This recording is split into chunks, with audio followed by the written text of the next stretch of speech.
Well, hello again. Welcome back to another episode of Talk ADHD. And this week, Andrew and I are joined by the fabulous Tania Martin. Tania, hello. Thank you for joining us. It's nice to see you. So let's start at the beginning. Would you like to just introduce yourself to everyone, tell people your background, what you're doing now, and then we'll dive into the Yeah, topic. absolutely. Thank you so much for having me on. So, I am a neuro-inclusion consultant. I founded an organisation called Peg Squared, and I do something slightly different in the neurodiversity space. I come at it from a slightly different angle in that not only am I neurodivergent myself, I've got ADHD. I also have spent 20 years in corporate, the majority of that focused on change, transformation, process improvement across people and technology.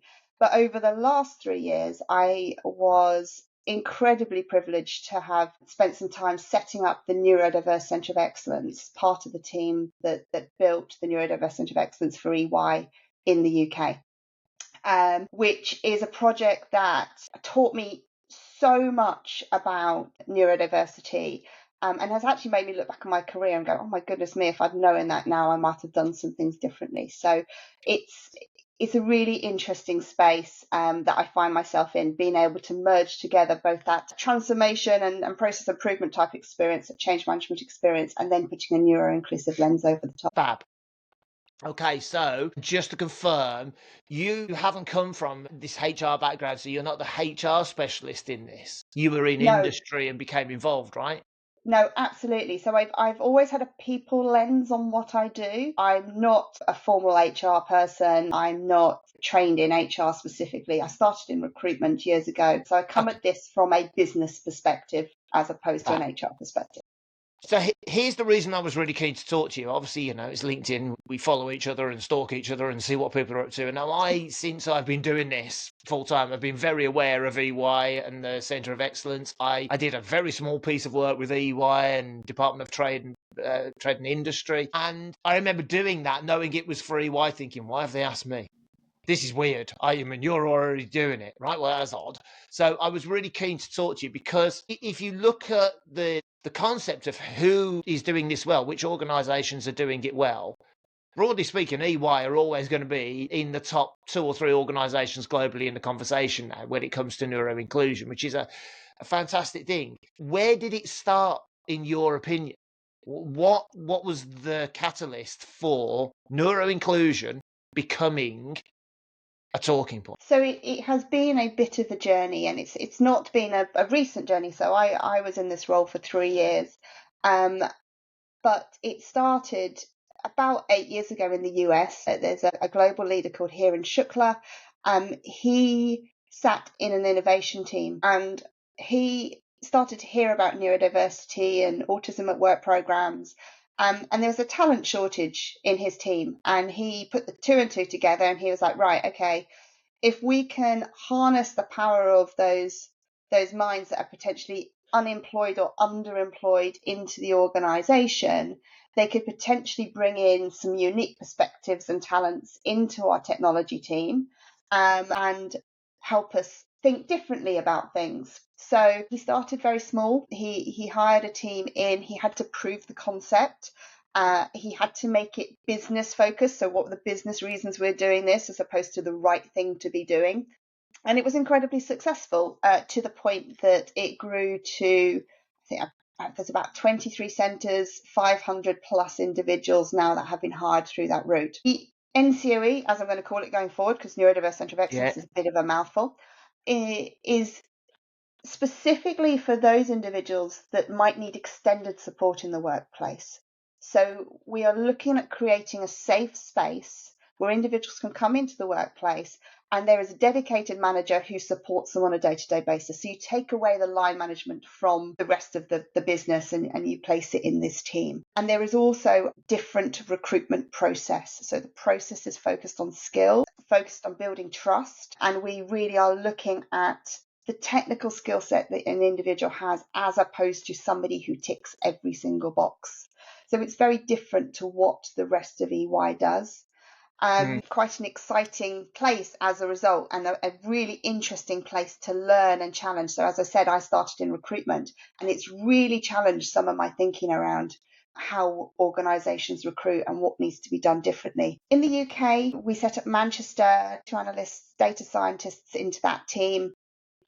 And one of the things that we found when we started to talk about neurodiversity in the UK is that actually where the US were 8 years ago and the journey that they were on was very different to where the UK in terms of neurodiversity.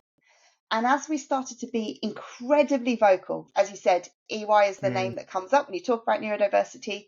We were everywhere. We were all over social media, we were in the press, internally, externally. There was no doubt that EY was doing something around neurodiversity. As we started to do that, the people that already existed within the organisation started to put their hands up and say, but we're here already. We're here, and you've not paid this much attention so far, and now we're doing all of this noise, and actually we need some focus internally on us as well. So EY have actually totally done the right thing. There's a shift to neuro-inclusion, and it's absolutely great to open up opportunities for those that potentially didn't have them, but we have got to look at the staff that exist in the organisation already.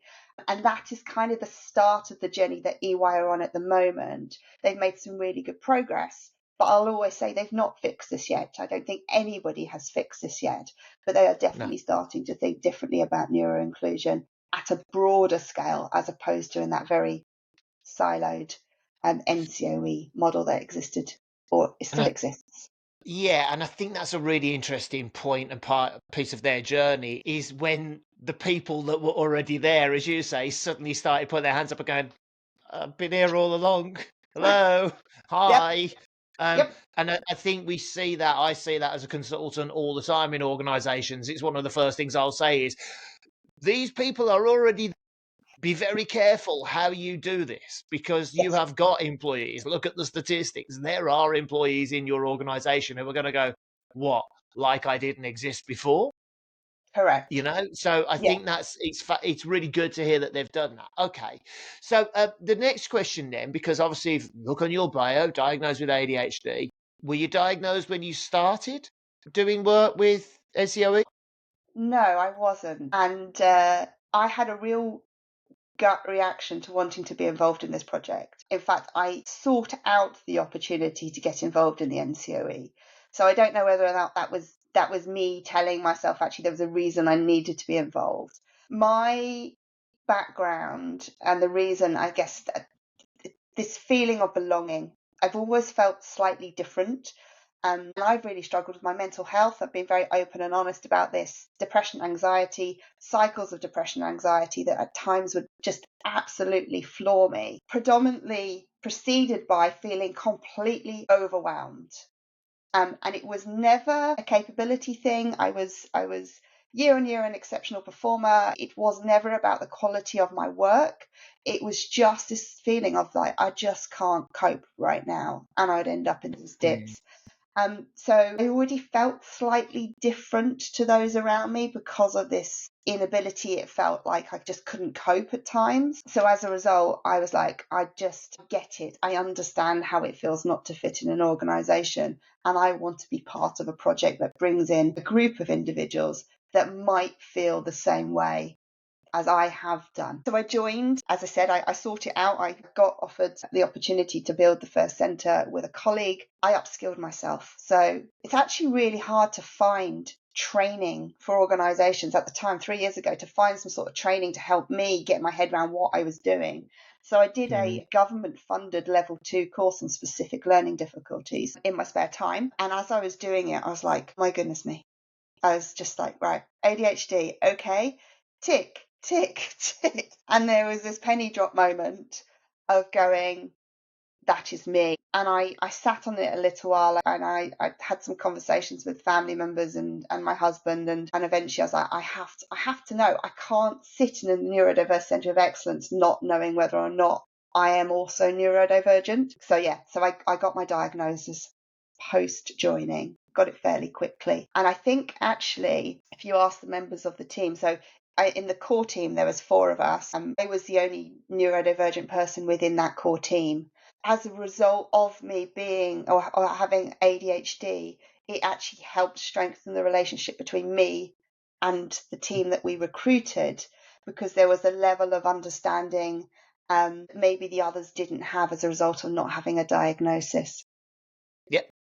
And I mean, Andrew, you're a business owner and a clinician as well, and you're very open about your ADHD. So, you know, that you're an example of thing, and what Tanya's saying is an example of something I talk about a lot, which is I wish there was more, or there were more people who could be brave enough at senior levels involved in recruitment and people management to say, actually, me too.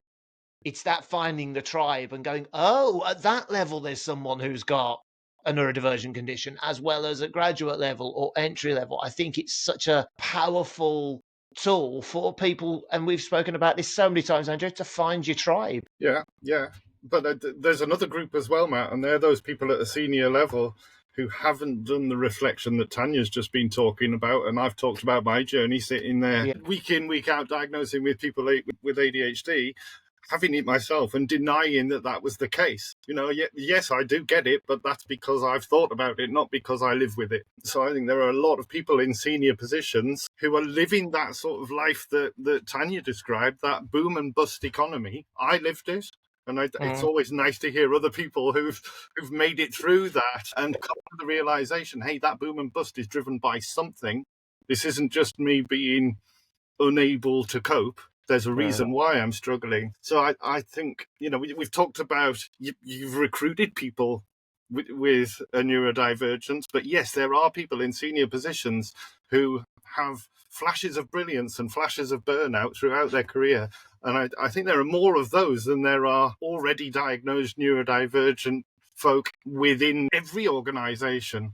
But my toes were curling when Tanya was starting to talk about having a different process for neurodivergence and bringing people in at the beginning. But then to hear this concept of neuroinclusion, and we've talked about this sort of following meeting with Tom, haven't we? That idea that these changes can bring benefits for everyone. Yes. That's something that's becoming more and more important to me. And what was if I use the word the global, but the global EY tone as you felt it, whether it's UK or wide, about what was going on within other people that weren't involved? Was it widely accepted? Was there any, you know, under the table eye rolling, or were there really? Did you get a sense of what other people felt? Yeah, there definitely was positive and negative reactions to what we were doing from the community, from those that were already in EY, that were already neurodivergent, and it was challenging to navigate that to begin with, because it's like basically it's segregation, isn't it? And if you're neurodivergent and you're sitting in a large organization and they're segregating neurodivergent people, you could sit there and go, hang on a second, what on earth are you doing? But you've got to remember that the reason that this was done was about opening opportunities to those that didn't have the opportunities to get into the organization, like those that sat there already. So it was about thinking differently about attraction strategies and placing EY in a place to say, actually, this is somewhere where you can thrive, where you don't have to be this well-rounded individual, and we will support you in that. So I think if you look at it with that lens, you can see the good that it did.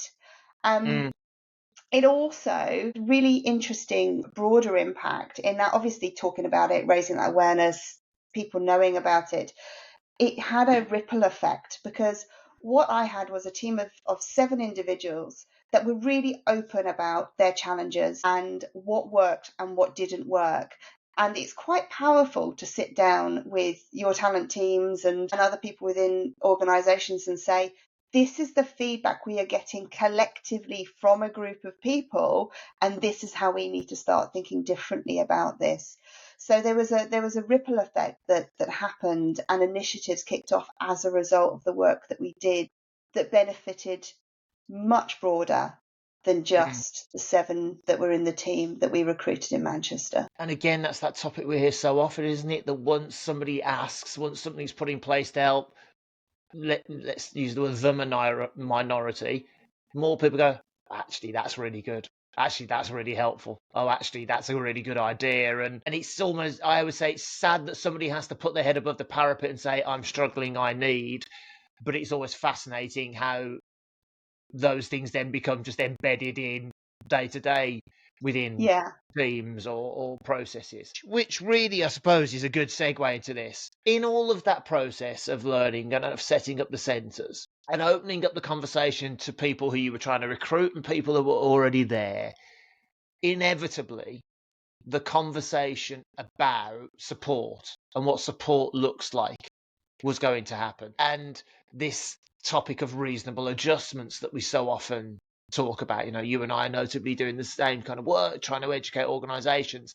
Now, I don't know about you, but if there's anything that I think is the most confused and misunderstood conversation at the moment, it's the concept of reasonable adjustments and what that actually means on both sides of the table.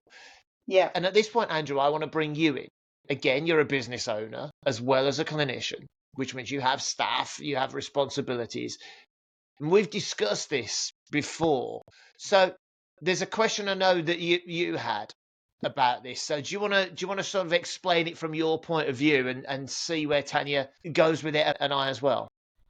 Okay, so as a registered manager of a healthcare company, healthcare is very much driven by the concept of continuous improvement and responding to issues that come up and making changes in how the company operates to deliver better outcomes. And we definitely do that at Divergence for Always Small, but that ultimately employees and our contractors have to deliver an outcome, and it feels as an employer that there's constant tension and pull towards, well, we can lose sight of our outputs because we have to be accommodating.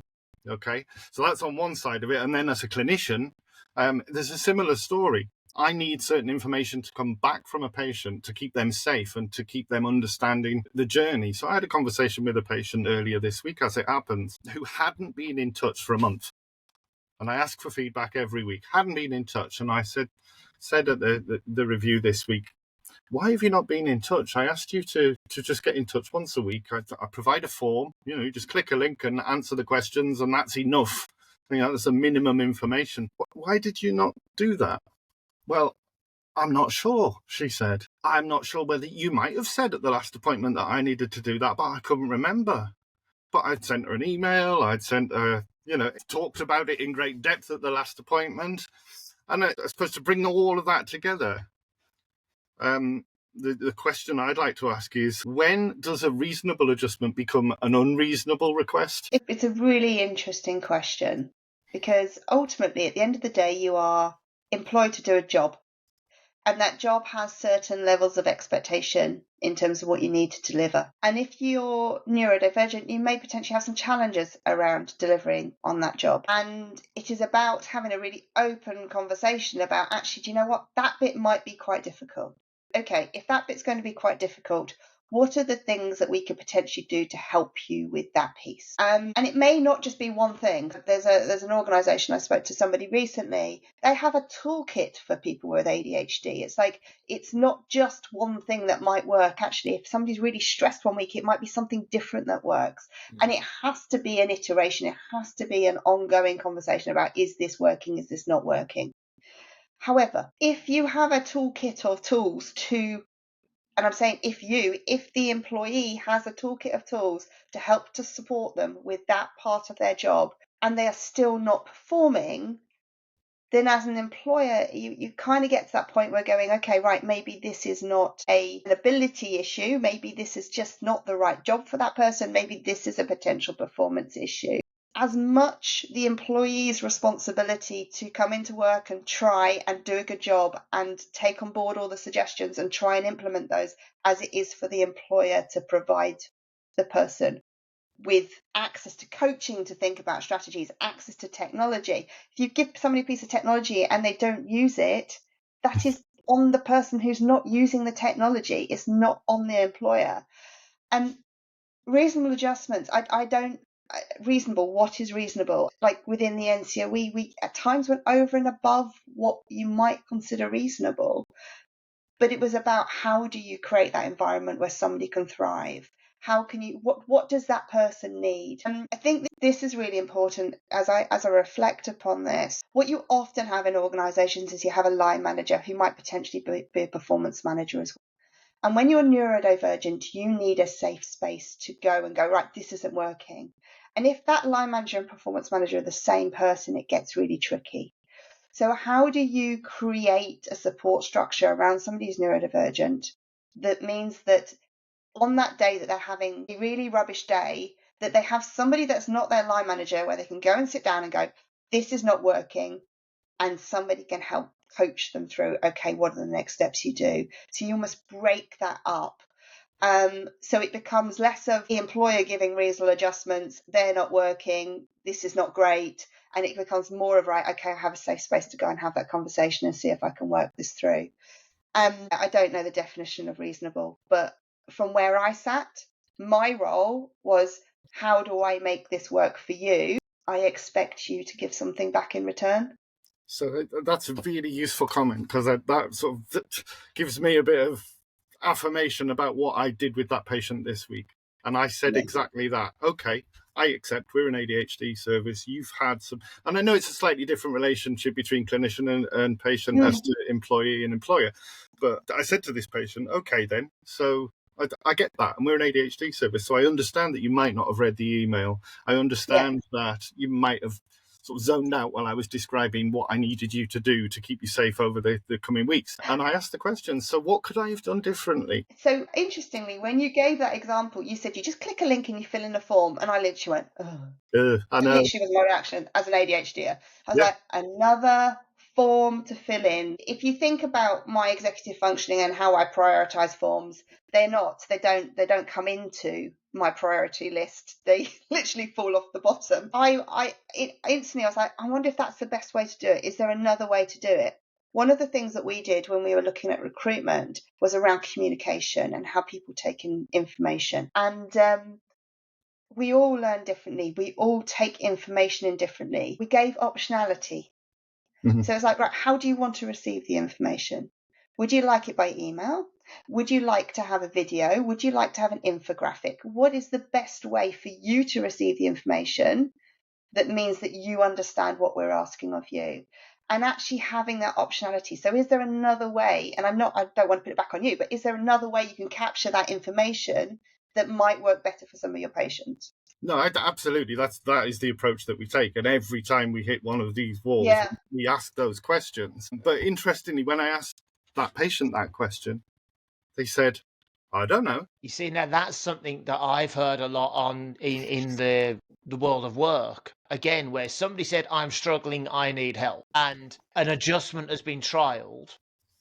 And then when it's reviewed, which I'm amazed how often reasonable adjustments aren't reviewed. That's a side note I'll probably come back to. But when it is reviewed and it's found to be not quite working, and that individual's asked exactly that question, well, why do you think that's not working? What do you think we could do differently? The response is, I don't know.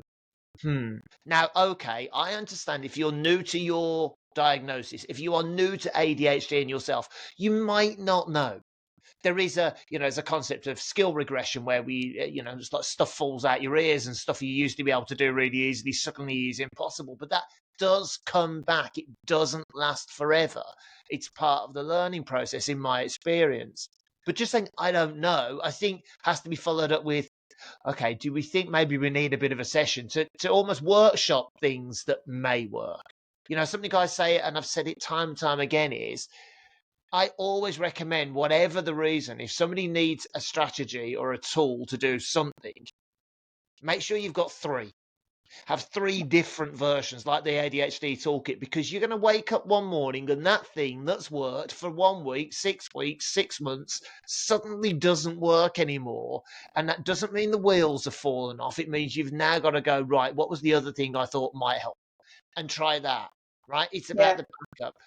But to your point, Andrew, and I think Tanya, I don't know if you agree with this, having been sacked from 30 out of 35 jobs and heard the words capability and ability more times than I care to mention, yeah, I can now be very honest and look at the times where I think I just was in the wrong role. Yeah. I just shouldn't have been in that job. And Yeah. that's got nothing to do with how good or bad the employer was. It's got nothing to do with the support or not I was given. It's got to do with the fact that I could interview for anything still and probably get offered the job. You'll then sit in front of me on that first Monday morning and look and go, you haven't got a clue, have you? You don't even know why you're here, let alone what the role is. Nope. Just charring the pants off you in the interview. Ever so sorry about that. And I do believe there's a change that we need to have that says at some point, okay, we're going to try and help. But part of this conversation also needs to be the role. It needs to be the actual, what is it that the expectations are? And do you think that if all your requirements were met, you'd be able to? Now, I know organisations that will adjust the nuance of role and keep somebody in a position, but take elements away from them if they can, if it's reasonable for the business. I also have seen organisations that have just said, we don't have that ability, we're not that big. And if somebody can't carry out that despite everything, that's not forcing you out of a job. That's saying, unfortunately, I think what we've realised is no matter how we try and help with, you know, you mentioned the big one there, executive function, right? I can't keep an A4 diary to this date. Don't ask. Yeah. Won't happen, right? There comes a point where if that's a fundamental part of my job and it can't be mitigated or there isn't a reasonable adjustment that means I can do it another way, it's just not going to work. But on the flip, go on. Sorry, I was going to say, on the flip side of that, if somebody is sat in a role where they are struggling day in, day out because they can't do what is expected of them, that must be soul destroying for the individual. So there is an element of self-awareness and self-reflection that is on the individual to go, do you know what? Actually, this isn't right for me either. And actually, how do I work my way out of this as opposed to sitting there and feeling like rubbish as a result of not being able to perform? Because it's not the individual's fault either. If they find themselves in a role that plays to the things that they are most challenged, that's just not going to be fun. It's not fun for anybody. I think there's something else before I move on that I do want to say. Tanya, I'm sure you know this as well. There are organisations who are getting this wrong. Yes. There are managers who just don't know how to do this well or don't care to do this well. You know, only this week I've been sent private messages of things said by managers to neurodivergent employees which break my heart with the level of ignorance and the level of discrimination at their core. And guess what they're going to end up in? They're going to end up in 23% industrial tribunals brought under the umbrella term of neurodivergent, increasing next year. They are fact, right? Because those things shouldn't have happened. So the reason I wanted to talk to you is because the model that EY seems to have developed, the intent to do better, the intent to get it right. And you've already described how that morphed from, hey, we've got an untapped talent pool here, to, oh, wait a minute, we've got people here who are also untapped because if we support them differently, right? And I think that level of awareness and intent in an organisation is something that most could learn from without question. But yes, there are those that are getting it wrong. As an individual, having been through it now, having been, you know, to all intent and purpose, Tanya, you were neurotypical before you know any different, as we all were, right? So having been the neurotypical and then suddenly being the neurodivergent, and now you've got both sides of the equation, and now you've stepped out into this new career. What are the main takeaways you think that you've taken that you try and share with other organisations that you think, okay, this is what I saw, this is what I experienced, and it's a phrase I try and use every day, this is what good can look like? Yeah, I think you're absolutely right that there is a lot of work to do in this space. We had the conversation before about accidental managers and actually just having a line manager that genuinely wants to manage somebody and genuinely cares and has the time and puts the effort in, as opposed to somebody who's there simply because they've climbed the ladder, is super important. And I think that's a really important takeaway from all of this. If we think about the thousands of people we've got in employment, they have line managers. If their line manager is not the person to help them because they don't get it or they don't want to, or it's just not their skill set, like it might not be a neurodivergent person's skill set to keep a calendar, make sure there are individuals in the organisation that can play that role, that can do that role for that individual. And it's thinking about it slightly differently. I said at the start, I said, as I look back, I think about like my career and what I would have done differently as a result of what I know now. There are so many really simple things, like the way you communicate, the words that you use sometimes that might be misinterpreted, that be anxiety inducing as a result, saying, can I have a quick chat now, which seems completely simple and there's no intent to that, but for somebody who hears that could be quite potentially challenging. So some of the language, the really simple things which everybody can do, but at an organisational level, it has got to start with senior stakeholders getting on board with this, really understanding the business reasons. It's like, I spoke about productivity. There are stats around productivity and having neurodivergent people in teams, but let's be really honest. If people have the tools to support them to do their job, they're going to do a better job. It's that simple. So getting those senior stakeholders on board and level setting around the languages. What is neurodiversity? Why are we even talking about neurodiversity? What does it actually mean? Because some people will say, you'd say the word ADHD. I said it to my sister when I got diagnosed, and she went, but you're not a naughty boy bouncing off the walls. That's the stereotype. If my sister thinks that, there are multiple other people that think that. So getting the language clear, simple and understood across an organisation, and then just having a really clear process in terms of, if you have somebody who is neurodivergent, what is the help that you can go? Where do you go as a line manager to make sure that person is supported? It's all really simple stuff. But it makes a huge difference to the individual, and more people are disclosing, more people are telling employers, and employers have got to react to that. Now, it's interesting. You've led on perfectly, because I was going to bring up this conversation as we come to the close of this about disclosure or non-disclosure. And again, it's interesting. I was referencing my oldest son because, Andrew's my oldest son's clinician, and while he was at university this year, when he was diagnosed, we asked for, and Andrew as clinician wrote a letter to the university to say, right, just been diagnosed with ADHD.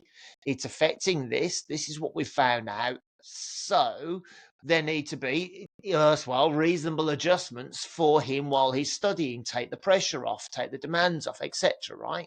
While he was in titration. Now he's left college, finished that, and he's now looking for a job. And I think we've briefly touched on this, Andrew, but I want to bring you in from the clinic point of view. This conversation about do we disclose or not is a really challenging one. The law says no, we don't have to, right? Because that's no, there's no legal precedent to say you have to tell when you've got a diagnosis. But if I've just had a diagnosis of ADHD, as we have discussed many times, and Tanya, I think you've shared as well, it does change everything you think about yourself up until that point. There's all that grief period that we've discussed before, Andrew, that you go through. There's an element of me that says a letter to the line manager, the HR, saying Steve's just had a clinical diagnosis of ADHD. He's starting a period of what's known as titration on a medication, and there may be effects in the way his performance shows. Right? It's the same conversation we've been having since there was a medication shortage about being able to say to an employer, look, I used to take a pill every day or a couple of times a day that helped me do certain things. I am now not able to get that. Expect differences. And I am not in control of those at the moment. Now, have you sent letters like that in the past? If you have, do you know how they've been received? And Tanya, from your point of view, do you think we need to be getting to the culture where that is something people feel safe to do? So, Andrew, what about you? Have you? So I've got some very interesting reflections on that. As you were talking, I was thinking, do you know, I've written a lot more letters to schools, to SENCOs, than I have to employers. There's something culturally more acceptable to write to an education provider than there is to write to an employer. Yes, I have written to employers, but I would only do that if the patient asked me to. And that's absolutely right. But it feels like there's a lot more stigma in the workplace. It's acceptable to write to the SENCO and say, right, little Johnny is going to need to go to the toilet more often because he's going to be drinking more because his mouth's dry, and that's new. But to write to someone's boss and say that has a different dynamic, and perhaps it shouldn't, but it does. How have those letters been received? Not well, I have to be honest. As you've been talking, lots of really good ideas, but the sort of the average is way below where we've been talking, isn't it? As an employer, then I'm reflecting what you're saying, and I wouldn't expect, as a line manager, I wouldn't expect to get a letter from a medical profession for any illness or ailment or a neurodivergent condition. So that would feel quite alien to get a letter from from somebody externally to say this is what's going on. However, I do genuinely believe this comes back to this ability to trust your line manager and have that open conversation. I took medication, it gave me insomnia. I was not at my best. I don't do very well on 3 months of no sleep, and I did have to sit down and go, I need to take a couple of weeks off just to sleep, basically, to get myself back. And I related that back to my ADHD medication, but I had that open, honest conversation with my manager, and I was really lucky to have that relationship, to be able to have that conversation. And it just comes full circle again, doesn't it? It's all about that line manager relationship and that ability to have somebody that is receptive of the bad things, as well as all the good stuff that you do in the workplace as well. And I think, yeah, you're right, Tanya. There's a few points that now sort of pinging in my mind. We've discussed before, this concept of psychological safety is often spoken about as an organisational responsibility, an organisational change. Actually, it is line manager, it is colleague to colleague, it is and I've said this about women going through perimenopause, for example. It should be perfectly normal to be able to say to your boss, look, do you know what? This week is not the week for a high demand week. I am struggling. I am short. I am forgetful. I am emotional. I am whatever that is. Yeah. And whether you choose to share that that's because ADHD, autism, dyslexia, menopause, whatever is and should be up to you. The intent again, and there's that word, should be that that's received with compassion and empathy, even if it's not with full understanding. It's okay, you're telling me this, you are being open and honest. What does that mean you might need? I need a couple of weeks off to sleep. Yeah. I might need to have some quiet time. I might need to not be involved in all the meetings, whatever those mights may be. But I do believe we're still, sadly, a very long way from that being the norm. Yeah, and we've got to remember, we're all human beings, aren't we? Nobody lives a life on a straight line. There are always ups and downs. And if you can't go into the workplace and say, this week is a down week because of X, Y, and Z, I think you have to question the reason why you work in that place in the first place. Because we're human, and sometimes life is not great. And it definitely has two sides. You need to be committed when you are committed, but when you're having a bad time, you need to be respected for that as well. True, and I think the one thing that I've seen a lot, I think you've said it as well, and Andrew, I see it of you, is when we're good, like most human beings, but when we're on, when everything's going well, and we're able to perform at our best, we're happy, we come into work, we show up, we do. When the wheels feel like they're deflating or falling off, for most of us, the first thing that seems hardest is telling anyone. Yeah. But, it's really hard to admit you're struggling. It's really hard to sit down with somebody and say, I can't do this right now. Yeah. It's vulnerable. It's scary. And that's also very human. So I remember when I was really struggling at one point, I remember sitting down and going, this is not because I can't do my job. I can do my job. Please don't think badly of me. So yeah, we have a long way to go.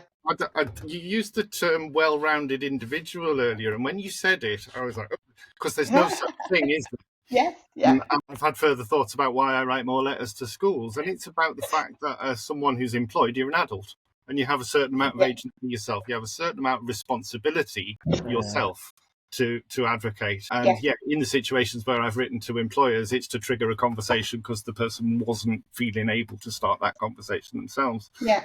But I think that concept of being vulnerable, we live in a society where you put all the good news onto social media. Hey, I did this, I had this holiday, I went here and it was fantastic. And everybody's liking all these high points of people's lives. And there's not so much of that, I had a really awful day today. So we're living in this illusion that everybody's having a fantastic time. And even that well-rounded individual who's doing great, that senior manager who is absolutely flying high might have ADHD and may go home every night and sleep on the couch for 2 hours the moment he gets through the door because he's so exhausted from hiding the fact that his mind is going 1,000 miles an hour. For me, the importance of disclosure and being open and vulnerable about the challenges we have is something that is at the core of neuro-inclusion, because that opens the door to that senior manager to say, hey, have I got ADHD? Is that what's going on here? And start to access the help that is so effective.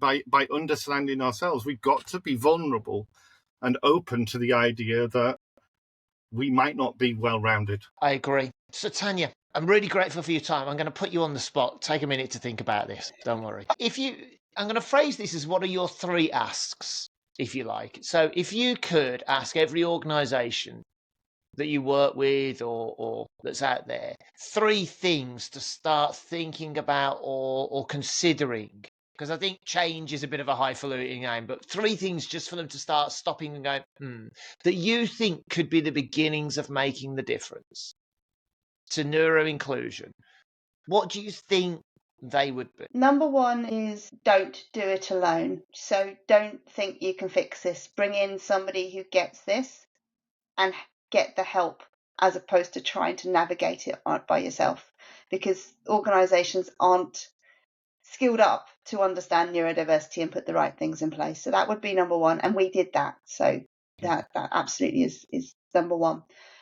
Number 2 is around, you've got to level set on language. You've got to be really clear on what we are actually talking about when you're talking about neurodiversity and why you're talking about it.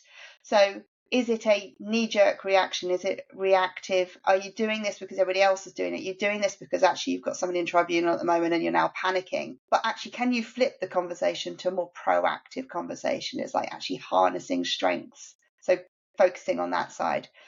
And the third one would be about community.